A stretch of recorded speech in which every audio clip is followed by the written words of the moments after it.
Hello everyone, this is CA Isha Agarwal, your friend, mentor and guide for the subject audit, and I'm here to make the subject easy for you with fun things and in less timings.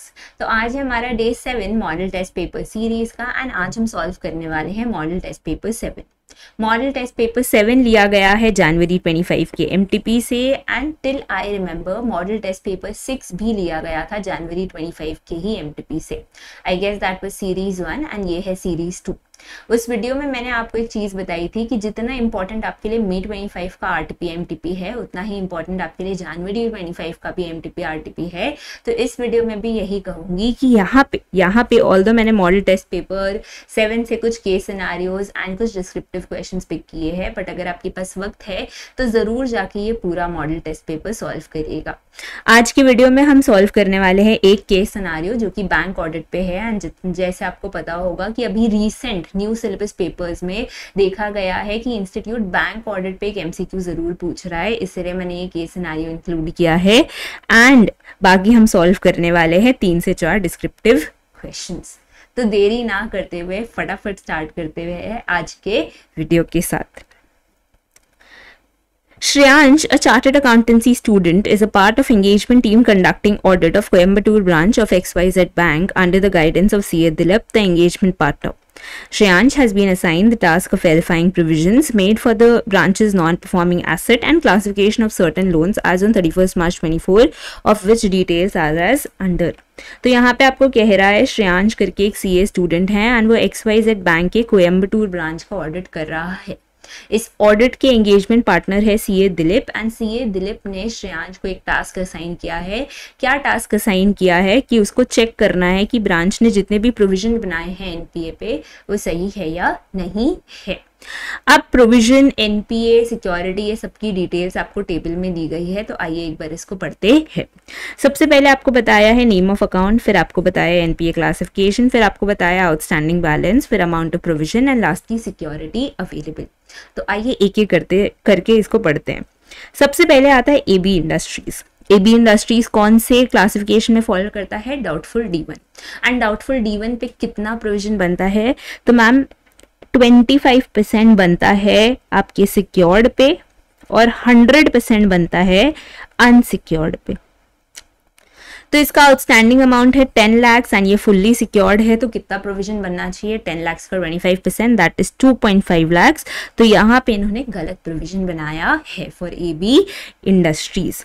Next आता है मार्च traders. मार्च traders का NPA classification है सब standard asset and सब standard asset पे कितना provision बनता है? मैम 15% का प्रोविजन बनता है। आउटस्टैंडिंग अमाउंट है 50 lakhs एंड 50 lakhs का 15% is 7.5, so this is absolutely correct. फिर आता है RS enterprises. RS enterprises fall करता है डाउटफुल D2 कैटेगरी में एंड अगर आपको पता हो तो डाउटफुल D2 कैटेगरी में हम 40% प्रोविजन बनाते हैं सिक्योर्ड पोर्शन पे एंड 100% बनाते हैं अनसिक्योर्ड पोर्शन पे। अब क्योंकि ये फुल्ली सिक्योर्ड है तो 30 लाख यानी जो आउटस्टैंडिंग अमाउंट है उसका 40% हम प्रोविजन बनाएंगे, तो यहाँ पे बनना चाहिए आपका 30 का 40% दैट इज 12 लाख, बट यहाँ पे इन्होंने 30 लाख का प्रोविजन बनाया है, तो ये येट अगेन गलत है। लास्ट आता है एनपीएस एंड सन्स जो कि कैटेगराइज किया गया है लॉस एसेट पे। तो लॉस एसेट पे 100% प्रोविजन बनता है इररिस्पेक्टिव ऑफ सिक्योर्ड और अनसिक्योर्ड। तो यहाँ पे अगर 1 लाख आउटस्टैंडिंग अमाउंट है तो पूरा 1 लाख का प्रोविजन बन जाएगा। तो March traders and NPS and sons में बैंक ने सही प्रोविजन बनाया है। AB industries and RS enterprises में बैंक ने गलत प्रोविजन बनाया है। Next, housing loan and car loan. A borrower, Mr. Shyam, has availed to following 2 loans from the branch. Housing loan, EMIs are overdue for 120 days as on 31st March 24. Car loan, EMIs are overdue for 60 days as on 31st March 24. तो अगर आपको पता हो NPA का जो classification होता है वो बोरोअर वाइज होता है, फैसिलिटी वाइज नहीं। यानी अगर एक बोरोअर का कोई एक भी अकाउंट एनपीए हो गया ना तो उस बैंक के साथ बोरोअर के जितने अकाउंट्स है सबको एनपीए कैटेगराइज कर दिया जाएगा। अब यहाँ पे मिस्टर श्याम ने 2 लोन ले रखा है, housing and car. Housing loan की ईएमआई 120 डेज से ड्यू है, मतलब 90 डेज से ज्यादा ड्यू है, मतलब ये तो स्ट्रेट अवे एनपीए क्लासिफाई हो जाएगा। अगर बात करें कार लोन की तो अगर बात करें कार लोन की तो although it is with in 90 days, पर जैसा मैंने कहा था NPA classification is borrower wise and not facility wise, तो ये भी स्ट्रेट अवे क्लासिफाई हो जाएगा एज एनपीए। तो मिस्टर श्याम का क्या सिर्फ हाउसिंग लोन कैटेगराइज होगा एज एनपीए? नहीं मैम, हाउसिंग और कार दोनों लोन सर्टिफाई हो जाएंगे एज एनपीए। फिर आता है agricultural advances. The branch has provided a loan of rupees 20 lakhs under Kisan Credit Card Scheme to a farmer for cultivation of paddy, which has a harvest period of 3 to 4 months. There has been no transaction in the account for last 90 days. The branch has classified the loan as a standard asset. तो यहाँ पे क्या बोल रहा है कि branch ने किसान क्रेडिट कार्ड स्कीम के अंडर एक फार्मर को लोन प्रोवाइड किया है फॉर 20 लाख्स। क्या आपको पता है एग्रीकल्चरल एडवांसेस में हम 90 डेज कैटेगरी नहीं देखते फॉर कैटेगराइजिंग ऑफ एनपीए, हम क्रॉप सीजन वाइज देखते हैं। अगर कोई शॉर्ट टर्म ड्यूरेशन क्रॉप है तो वहां पे हम उन्हें 2 क्रॉप सीजन का मौका देते हैं, अगर कोई लॉन्ग टर्म ड्यूरेशन क्रॉप है तो हम वहां पे उन्हें 1 क्रॉप सीजन का मौका देते हैं। अब क्योंकि जो कल्टिवेशन ऑफ पैडी है दैट टेक्स 3 to 4 months, तो इसको हम कहेंगे short term duration crops because इसका duration for growth is less than 12 months। तो यहाँ पे कब बनेगा ये अकाउंट एनपीए? तो ma'am 3 to 4 months into 2 that is 6 to 8 months। 6 to 8 months में ये किसान पैसा नहीं चुका पाता है, उसके बाद हम इसको कैटेगराइज करेंगे एज एनपीए। अभी तो बस 90 दिन बीते हैं तो कोई दिक्कत ही नहीं है। अभी तो ये एसएमए कैटेगरी में भी नहीं आ रहा मैम, इसको 6 से 8 महीने में पैसे चुकाने, अगर वो तब नहीं चुका पाए उसके बाद वो एनपीए क्लासिफाई होगा। तो ये जो बैंक का क्लासिफिकेशन है ये बिल्कुल सही है, ये स्टैंडर्ड एसेट ही होना चाहिए। CA Dilip has clarified that the NPA classification has been verified and is in accordance with RBI guidelines. He instructed Shreyansh to focus on evaluating the adequacy of provisions, considering RBI guidelines mandate specific percentages for provisioning based on NPA classification and nature of security. Based on the above, answer the following. तो जितनी markings करनी थी, जितना चीज़ें हमें देखनी थी case study में, वो हमने कर ली है। अब आते हैं क्वेश्चंस पे। Is the provision made for AB Industries doubtful? D1 appropriate।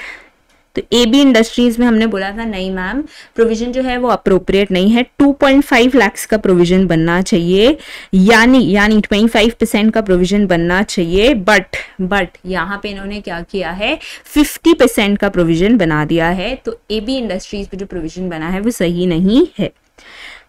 Is the provision made for AB Industries appropriate? जितने भी yes है पहले तो उनको काट दो, जितने भी yes है वो ऑप्शन स्ट्रेट अवे कट जाएंगे। No as it should be 40% of outstanding amount, ये भी गलत है क्योंकि ये तो D2 कैटेगरी के लिए होता है, हम D1 की बात कर रहे हैं। No as the required provision is rupees 2.5 lakhs, ये करेक्ट है। Considering the housing loan and car loan availed by the borrower, Shyam, which of the following statement is appropriate? तो मैंने आपको बताया था एनपीए की जो क्लासिफिकेशन है वो बोरोअर वाइज है, तो हाउसिंग लोन और कार लोन दोनों को हम एनपीए कैटेगरी में डाल देंगे। Both housing loan and car loan should be classified as non-performing asset in accordance with RBI norms on asset classification, ये मुझे सही लग रहा है। Housing loan should be classified as non-performing asset in accordance with RBI norms. However, car loan should be classified as standard asset. No. Car loan should be classified as non-performing asset. However, housing loan should be classified as standard asset. ये तो straight away मतलब उल्टी गंगा बहा दी यहाँ पे तो इन्होंने, ये भी गलत है। Both housing and car loan should be classified as standard asset. No, option A will be correct.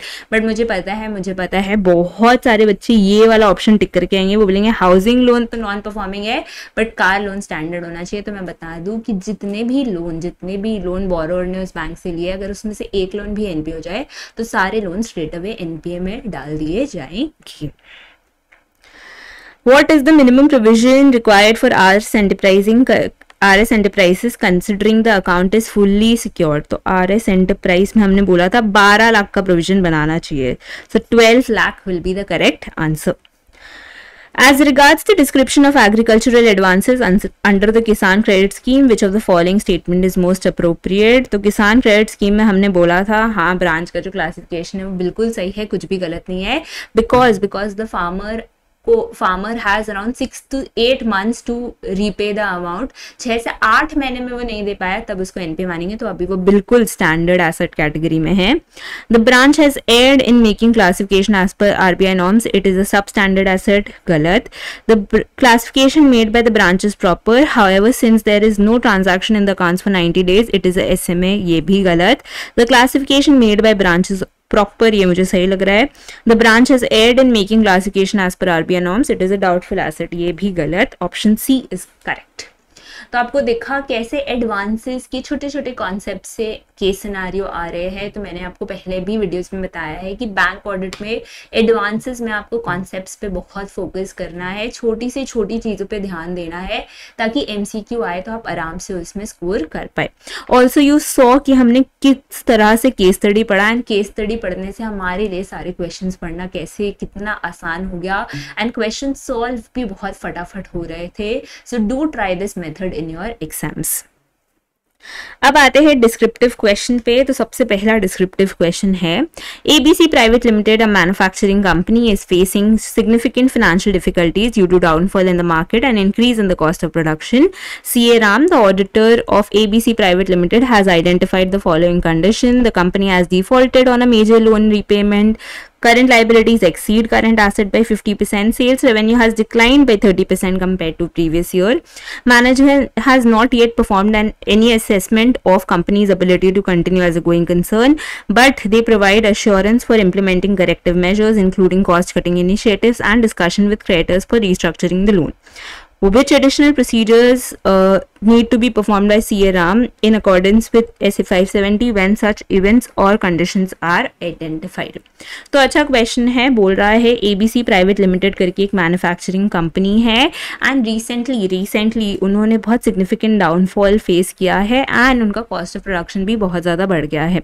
CA Ram जो है वो ABC प्राइवेट लिमिटेड के ऑडिटर है, एंड उन्होंने ये कुछ चीज़ें आइडेंटिफाई की है, जैसे कि एक मेजर लोन पेमेंट का डिफॉल्ट किया है कंपनी ने, करंट लाइबिलिटीज जो है वो करंट एसेट से ज़्यादा है बाय 50%, एंड सेल्स रेवेन्यू जो है वो 30% से डिक्लाइन हो गई है as compare to previous years. तो ये सारी चीज़ें आपको देख के समझ जाना चाहिए that these are indicators that material uncertainty exist. These are indicators that material uncertainty exist as to the going concern assumption. तो यहाँ पे मैं लिख देती हूँ indicators that material uncertainty exists in relation to going concern assumption. फिर आपको बोल रहा है कि मैनेजमेंट ने अभी तक जीसी असेसमेंट परफॉर्म नहीं किया है, बट वो अश्योरेंस दे रहे हैं कि वो जल्द ही करेक्टिव मेजर्स इंप्लीमेंट करेंगे, कॉस्ट कटिंग इनिशिएटिव्स लाएंगे एंड क्रेडिटर्स के साथ डिस्कस भी करेंगे फॉर रीस्ट्रक्चरिंग द लोन.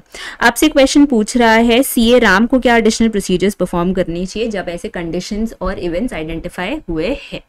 तो अगर आपको SA 570 याद हो तो उसमें कहा गया है इफ इवेंट्स और conditions are identified that cast a significant doubt on entities ability to continue as a going concern. तो सबसे पहले अगर एंटिटी के मैनेजमेंट ने गोइंग कंसर्न असेसमेंट नहीं किया है तो auditor should ask the management to perform a going concern assessment. Further जो उन्होंने गोइंग कंसर्न असेसमेंट किया है उसमें जो भी उनके प्लान्स है उसकी फीजिबिलिटी देखनी चाहिए ऑडिटर को. यानी ऐसा तो नहीं है कि वो अंधाधुन कुछ भी हवा में बातों जैसा प्लान बना रहे हैं, प्लान रियलिस्टिक तो है ना, यानी एंटिटी सर्वाइव तो कर पाएगी ना. Further auditor should ask the entity to make a cash flow forecast, and cash flow forecast को उसको इवेलुएट करना चाहिए. फर्दर उसको देखना चाहिए जो डेटा यूज हुआ है कैश फ्लो फोरकास्ट में वो रिलायबल तो है ना, एंड जितने भी अजम्पशंस है वो सब एडिक्वेट तो है ना. अब ये जो है ना ये एक ग्रे एरिया टाइप्स है, एंड अब कितना भी चाहे आप इसके लिए एविडेंसेस कलेक्ट नहीं कर सकते क्योंकि ये फ्यूचर की बात है. तो आपको एक रिटन रिप्रेजेंटेशन ले लेना चाहिए मैनेजमेंट और TCWG से regarding the feasibility of the plans. And अगर मैनेजमेंट ने GC असेसमेंट परफॉर्म किया है एंड उसके बाद कोई एडिशनल इवेंट होता है, कोई कंडीशन आता है, तो उस पर भी ऑडिटर को प्रोसीजर्स अप्लाई करने चाहिए. सो this is a very important part of SA 570 and इससे बहुत अच्छे केस स्टडी बेस्ड क्वेश्चन बन सकते हैं. तो ये जब भी आप घर पे पढ़े तो इसको थोड़ा ध्यान से पढ़िए. Next, Deepa Limited initially requested an audit engagement for the financial year 23-24. However, midway through the audit process, the management claims that they are unable to provide supporting documentation for a significant portion of their receivables. As a result, the management asked the auditor to change the audit engagement to a review engagement, arguing that it would prevent the issuance of a qualified opinion. The auditor is now facing challenge in determining whether this change is justified or not. Comment in accordance with relevant essay. तो यहाँ पे बोल रहा है Deepa limited करके company है, Deepa limited करके company है एंड उन्होंने ऑडिटर को अपॉइंट किया था फॉर द ईयर 23-24. ऑडिट के दौरान जब ऑडिटर ने कुछ सपोर्टिंग डॉक्यूमेंटेशन मांगी रिसीवेबल्स के लिए, तो जो दीपा लिमिटेड के मैनेजमेंट है वो ऑडिटर को वो चीज़ प्रोवाइड नहीं कर पाए.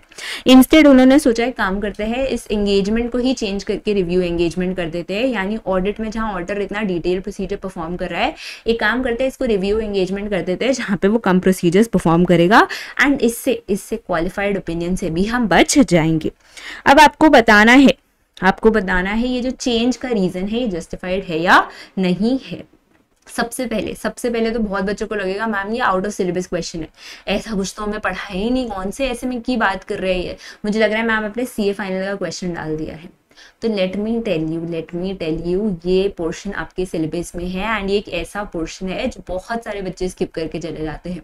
जब मैं टेस्ट में भी इस पोर्शन से सवाल पूछती हूँ तो most of the students aren't able to answer and इसीलिए मैंने ये क्वेश्चन इंक्लूड किया है. ये जो पोर्शन है ये पोर्शन है ऐसे 210 से, ये पोर्शन है ऐसे 210 से. जी हाँ, जो आपको इतना छोटा ऐसे लगता है ना, उसमें एक पोर्शन है change in engagements, change in the level of assurance in engagement and उसी से है ये क्वेश्चन.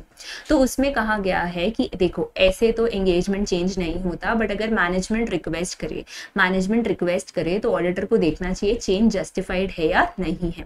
चेंज जस्टिफाइड कब हो सकता है? When the change relates to misunderstanding as to nature of audit, change in circumstances affecting the need of service and restriction on scope of audit engagement, whether imposed by management or caused by other circumstances. तो इस सब में हो सकता है कि change reasonable हो, पहले मैनेजमेंट ने कोई रिस्ट्रिक्शन लगाया हो, अब वो हटाना चाहते हैं, कोई चेंज इन सर्कमस्टांस हो गया, एंटिटी एक्सपैंड हो गई, तो ऐसा कुछ हो गया तो हो सकता है एंगेजमेंट का नेचर चेंज करना जरूरी हो. तो ऑडिटर को सबसे पहले देखना चाहिए जो मैनेजमेंट रिक्वेस्ट कर रहा है फॉर चेंज इन एंगेजमेंट वो रीजनेबल है या नहीं है. अगर ये कुछ रीजनेबल चीज़ें जैसे ये सब चीज़ों से रिलेट करता है तो वो रीजनेबल है, बट अगर वो ये सब चीज़ों से नहीं रिलेट करता है तो हो सकता है वो अनरीजनेबल है. मैम अनरीजनेबल कैसे हो सकता है? तो जैसे यहाँ पे आप देखिए यहाँ पे क्वेश्चन में मैनेजमेंट ने चेंज इसीलिए करने बोला है ताकि वो क्वालिफाइड ओपिनियन से बच पाए. जब भी मैनेजमेंट को ये डर होगा ना कि हो सकता है ऑडिट में ऑडिटर को कुछ ऐसे फ्रॉड के बारे में पता चल जाए जो मैंने किया है, या ऑडिटर को कुछ ऐसे डॉक्यूमेंट्स के बारे में पता चल जाए जो मुझे छुपाने हैं, तो वो ट्राई करेगा कि वो ऑडिट को रिव्यू में बदल दे. एंड ऐसे टाइप का चेंज इज ऑलवेज अनरीजनेबल. यानी जब मैनेजमेंट ट्राई करेगा कि एंगेजमेंट को चेंज करना ताकि वो बातें छुपा पाए, वो अपनी गलतियां छुपा पाए, तो चेंज इज अनरीजनेबल. एंड यहाँ पे क्वेश्चन ने साफ आपको बताया है कि मैनेजमेंट इसीलिए चेंज कर रहा है ताकि वो क्वालिफाइड ओपिनियन से बच पाए. तो यहाँ पे स्ट्रेट अवे जो चेंज इज अनरीजनेबल. जब चेंज अनरीजनेबल होता है तब ऑडिटर को क्या करना चाहिए? ऑडिटर को कह देना चाहिए मैनेजमेंट को कि हम एंगेजमेंट चेंज नहीं करेंगे. अगर ऑडिटर अग्री कर जाए तो बहुत अच्छी बात है, अगर मैनेजमेंट अग्री कर जाए तो बहुत अच्छी बात है. पर अगर मैनेजमेंट अग्री ना करे तो auditor should withdraw from that engagement and उसको TCWG को ये इन्फॉर्म करके जाना चाहिए. तो यहाँ पे जो चेंज है वो रीजनेबल नहीं है, एंड क्योंकि चेंज रीजनेबल नहीं है तो ऑडिटर को कह देना चाहिए that he will not accept the change. And अगर मैनेजमेंट नहीं माने तो auditor should withdraw from this engagement. Next question पे आते हैं. Aman Cooperative Society appointed Fab and Associates as an auditor for the financial year 23-24. During the audit, the auditors noted the following details: number of shares, 1000 shares at the rate 10 rupee each; net profit before compulsory transfer to reserve fund, rupees 10,000; net profit after compulsory transfer to reserve fund, rupees 8,000. Mr. Dheria, a member of society, holds 200 shares amounting to rupees 2000 from previous year. Upon verifying the society's borrowing, the auditor found that the cooperative society has accepted a loan from Mr. Shivam, a non-member. The auditor did not find any restrictions regarding this in the society's bylaws. Comment on the above transactions of the society with reference to Cooperative Societies Act 1912. तो यहाँ पे बोल रहा है अमन cooperative society करके cooperative society है, उन्होंने fab and associates को एज देयर ऑडिटर अपॉइंट किया है। ऑडिट के दौरान ऑडिटर ने ये कुछ चीजें नोटिस की कि नंबर ऑफ शेयर्स जो है वो 1000 शेयर्स है एंड हर शेयर का वैल्यू 10 है। Net profit before transfer to reserve fund rupees 10,000 है। Net profit after transfer to reserve fund rupees 8,000 है। साथ ही साथ यहाँ पे आपको 2 केसेस दिए गए हैं एंड आपको बताना है ये दोनों सही है या नहीं, यानी as per cooperative societies rules है या नहीं है। सबसे पहला मिस्टर धैर्या करके एक मेंबर है and he holds 200 shares amounting to rupees 2000 and दूसरा सोसाइटी के बोरोवर्स को सोसाइटी के बोरोइंग्स को वेरीफाई करके पता चला है सोसाइटी ने mister Shivam a non member से लोन ले रखा है। आपको बताना है ये कोऑपरेटिव सोसाइटी के बायलॉज के हिसाब से है या नहीं है। अब मैं बता दूं, अगर आपने डिफरेंट काइंड्स ऑफ अंडरटेकिंग में कोऑपरेटिव सोसाइटी नहीं पढ़ रखा होगा तो ये इसका आंसर आप कभी नहीं कर पाएंगे, क्योंकि ये जो है ये थोड़ा technical part of cooperative society से है। तो जैसा मैं दूसरे वीडियोस में भी बोलती हूँ कि कोऑपरेटिव सोसाइटी एंड गवर्नमेंट हमेशा पहले रीड करें under different kinds of undertaking, क्योंकि ये दोनों जो चीज़ है वो थोड़ी टेक्निकल है एंड इसमें आप अपने मन से बना के कुछ नहीं लिख सकते। सिमिलरली इन दिस क्वेश्चन आप अपने मन से कुछ नहीं लिख पाएंगे। अगर आपको कोऑपरेटिव सोसाइटी के बायलॉज नहीं पते होंगे तो आप कभी भी आंसर नहीं कर पाएंगे। सबसे पहला ये जो मिस्टर धैर्या है ना, ये जो 200 शेयर्स होल्ड कर रहे हैं amounting to rupees 2000 from previous year, ये गलत है। मैम ये गलत कहाँ से है? तो अगर आप कोऑपरेटिव सोसाइटीज रूल पढ़ेंगे तो आपको पता चलेगा कोई भी member maximum 20% of total number of shares और ऑफ वैल्यू रुपीज 1000 से ज्यादा शेयर्स होल्ड नहीं कर सकता, यानी वो maximum 20% of total number of shares hold कर सकता है या वैल्यू मैक्सिमम 1000 होनी चाहिए, उससे ज्यादा नहीं होना चाहिए।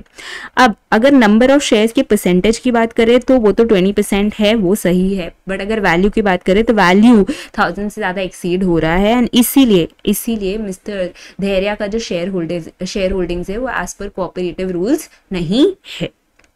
अगर नेक्स्ट की बात करें जहां पे कोऑपरेटिव सोसाइटी ने मिस्टर शिवम से लोन लिया है तो this is very well with in the provisions of cooperative societies act. इसमें कोई भी दिक्कत नहीं है, क्योंकि कोऑपरेटिव सोसाइटी बोलता है हम जब पैसे देंगे तो सिर्फ अपने मेंबर्स को देंगे, बट जब हम पैसे लेंगे तो हम मेंबर्स और नॉन मेंबर्स दोनों से लेंगे। यानी पैसे देते समय हमें थोड़ा सोचना है, पैसे लेते समय हमें कुछ भी नहीं सोचना है। तो cooperative society members as well as non members से पैसे ले सकता है, बट देते समय वो सिर्फ अपने मेंबर्स को देता है, that too after permission from registrar. तो नेक्स्ट वाला जो चीज है जो सोसाइटी ने मिस्टर शिवम से पैसे लिए हैं वो बिल्कुल गलत नहीं है, वो विद इन बायलॉज है एंड आराम से सोसाइटी कोई भी नॉन मेंबर से पैसे ले सकती है। So this is as I said थोड़ा सा टेक्निकल, अगर आप नहीं पढ़ के जाएंगे कोऑपरेटिव सोसाइटी का स्टार्टिंग ऑफ पोर्शन तो आप ये आंसर नहीं कर पाएंगे। And we come to the next question. CA Kavita, the auditor of Healthify Limited, while assessing potential risk of material misstatement relating to litigations of Healthify Limited, identified a possible legal claim that could affect the financial statements. She sent a general inquiry letter to the company's external legal counsel, Mohit and Company, seeking clarification. However, Mohit and Company informed her that their personal rules prohibited them from responding to general inquiries. Guide CA Kavita that what other option is available to obtain the necessary information for audit. तो यहाँ पे बोल रहा है healthify limited करके company है and उसका audit CA कविता कर रही है। सीए कविता को लगा हेल्दीफाई लिमिटेड के लिटिगेशंस में पोटेंशियल रिस्क ऑफ मिसस्टेटमेंट है, यानी रोमम इसमें हाई है एंड जैसा ऐसे 501 कहता है उसने बिल्कुल वैसा किया। उसने सोचा कंपनी के एक्सटर्नल लीगल काउंसिल से कम्युनिकेट करते हैं एंड कंपनी के एक्सटर्नल लीगल काउंसिल है मोहित एंड कंपनी, एंड उसने क्या किया, एक लेटर ऑफ जनरल इंक्वायरी भेज दिया। पर मोहित एंड कंपनी ने उसको इन्फॉर्म किया कि as as per professional laws regulations वो इस जनरल लेटर ऑफ इंक्वायरी का रिस्पॉन्स नहीं कर सकते, यानी keeping in terms some confidentiality उनको अलाउड नहीं है इसका रिप्लाई करने का। तो क्वेश्चन आपसे पूछ रहा है सीए कविता और क्या कर सकती है। तो मैं बता दूं, अगर आपको ऐसे 501 याद हो तो उसमें बताया गया है कि अगर एक्सटर्नल लीगल काउंसिल नहीं रिप्लाई करता है लेटर ऑफ जनरल इंक्वायरी से, तो जो ऑडिटर है उसको लेटर ऑफ स्पेशल इंक्वायरी भेज देना चाहिए, लेटर ऑफ स्पेसिफिक इंक्वायरी भेज देना चाहिए। लेटर ऑफ स्पेसिफिक इंक्वायरी में जितना लिटिगेशंस एंड क्लेम्स उसको पता है उसका लिस्ट अटैच कर देना चाहिए। उसके बाद अगर मैनेजमेंट का कुछ असेसमेंट है, मैनेजमेंट ने कुछ बताया है इस लिटिगेशंस एंड क्लेम्स के आउटकम के बारे में, तो वो भी उसे डाल देना चाहिए इन द नेक्स्ट कॉलम।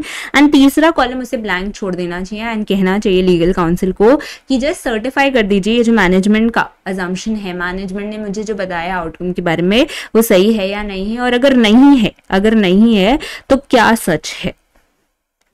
अगर आपको ऐसे 501 याद हो तो उसमें बताया गया है कि अगर external legal counsel letter of general inquiry को रिस्पॉन्ड नहीं करे तो ऑडिटर को लेटर ऑफ स्पेसिफिक इंक्वायरी का यूज करना चाहिए, जहां पे उसको एक list of litigations and claim attach करना चाहिए जितनों के बारे में उसको पता है। उसके बाद उसको मैनेजमेंट्स आउटकम और managements assumption about these litigations and claims लिख देना चाहिए। तीसरा कॉलम उसको छोड़ देना चाहिए, पूछ लेना चाहिए एक्सटर्नल लीगल काउंसिल से कि बस इतना बता दीजिए मैनेजमेंट ने जो हमें बताया है वो सही है या नहीं, और अगर नहीं है तो क्या सच है। Further if I am missing any litigation और क्लेम तो उसके बारे में मुझे बता दीजिए।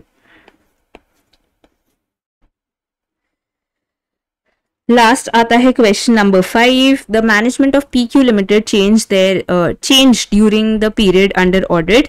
Mister Govind, an auditor at the time of receiving written representation on the management responsibilities from the management, was in a dilemma related to the date and period covered by written representation. Further, new management was of the view that they can give written representation from the date they took over and not for the prior period when an old management were managing affairs of the company. Guide the auditor and the management in this respect. तो यहाँ पे बोल रहा है PQ limited करके एक company है जिसका ऑडिट मिस्टर गोविंद कर रहे हैं। PQ लिमिटेड का जो मैनेजमेंट है वो हाल ही में चेंज हुआ है एंड मिस्टर गोविंद जो है वो थोड़े कंफ्यूज हैं, आपसे थोड़ी मदद चाहते हैं। किसके बारे में कंफ्यूज है? सबसे पहले तो date and period covered by written representation के बारे में कंफ्यूज है, एंड दूसरा जो मैनेजमेंट है ना, जो नई मैनेजमेंट आई है, उनको लगता है वो रिटन रिप्रेजेंटेशन उस दिन से का प्रोवाइड कर सकते हैं जिस दिन से वो अपॉइंट हुए या जिस दिन से उन्होंने ज्वाइन किया है। प्रायर पीरियड्स के लिए रिटन रिप्रेजेंटेशन नहीं बता सकते या नहीं दे सकते। अब आपको बताना है कि मैनेजमेंट सही है या नहीं, and date and period of written representations के लिए भी जो CA गोविंद है उनको गाइड करना है। तो सबसे पहले आते हैं डेट ऑफ रिटन रिप्रेजेंटेशन में। तो बहुत सारे बच्चों को ये कंफ्यूजन होता है, बहुत सारे बच्चों को ये गलत फहमी होती है कि date of written representation should be as near to the date of financial statements. मैं बता दूं, it should be as near to the date of audit report, not financial statements. क्योंकि अगर आप ऑडिट रिपोर्ट का चैप्टर पढ़ेंगे, ऐसे 700 पढ़ेंगे, तो उसमें बताया गया है डेट का सिग्निफिकेंस यही है कि ऐसा कंसिडर किया जाता है जिस भी फाइनेंशियल स्टेटमेंट्स, जिस भी फाइनेंशियल ईयर का ऑडिटर ऑडिट कर रहा है, उस फाइनेंशियल स्टेटमेंट से रिलेटेड जितने भी इवेंट्स हुए हैं उस दिन तक, ऐसा माना जाता है ऑडिटर ने उस पर प्रोसीजर्स अप्लाई किए हैं, ऑडिटर ने उसको देखा है। तो it is always better for the auditor to take written representation near to the date of auditor's report, कि अगर उसके बीच में कुछ इवेंट्स हुए हैं, date of financial statements and date of auditor's report के बीच में भी कुछ इवेंट हुए हैं, तो वो उसके लिए भी रिटन रिप्रेजेंटेशन ले पाएगा। But as you know written representation is an audit evidence, although not sufficient and appropriate audit evidence, पर वो ऑडिट एविडेंस जरूर है, एंड कभी भी बिना ऑडिट एविडेंस के आप ऑडिट कंक्लूजन में नहीं पहुंच सकते। So it should be near to the auditor's report date but not after the auditor's report date. तो रिटन रिप्रेजेंटेशन का डेट क्या होना चाहिए? As near to the auditor's report date but not after the auditor's report date.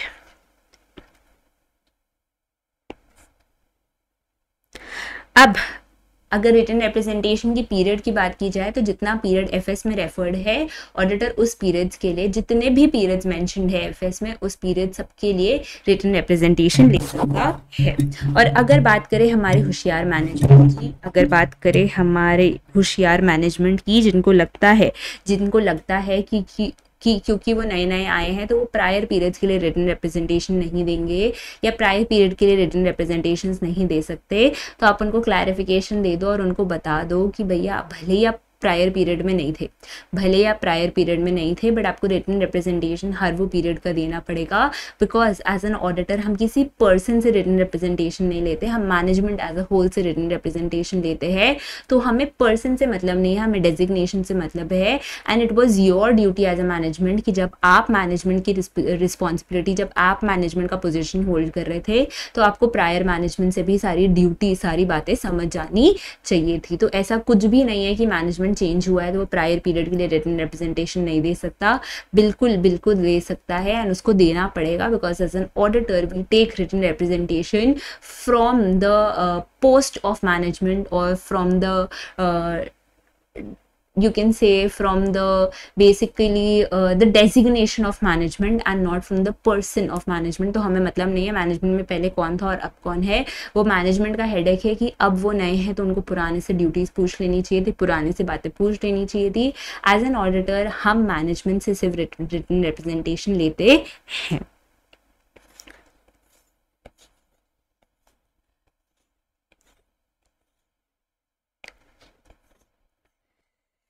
So these are all the questions from January 25 MTP। I think आज के session में हमने बहुत अच्छे कुछ क्वेश्चन सॉल्व किए, कुछ अनटच टॉपिक्स एक्सप्लोर किए, and I hope you like the session. If you do so, do like, share, comment and subscribe to the channel, and for more such CA related content keep following the in classes. Thank you.